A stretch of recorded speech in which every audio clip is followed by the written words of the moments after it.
Welcome to Penrose Learning, where we make understanding easy. In this video, I will show how to remove Nissan Rogue back seats. Begin by folding down the rear seat backs to access the base. Next, find the two small plastic covers at the front of the seat base, usually near the floor. Carefully pry these off. Then, use a socket wrench to remove the two bolts now visible underneath these covers. This prepares the seat for the next step. With the front bolts removed, firmly lift the front edge of the seat base. You might need to give it a good tug to release it from its rear clips. Once lifted, check for any electrical connectors, such as those for seat heaters or sensors. Disconnect these carefully.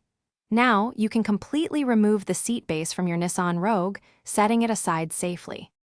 Now, focus on the seat backs themselves. You'll need to locate the lower anchor points where they attach to the vehicle's frame. Often, these are covered by plastic trim panels. Gently pry these panels away to expose the bolts. Use a socket wrench to loosen and remove these retaining bolts. There are typically 2 or 3 bolts per seatback section. With all the bolts removed, you can now carefully lift each seatback section out of your Nissan Rogue. They might be a bit heavy, so lift with care.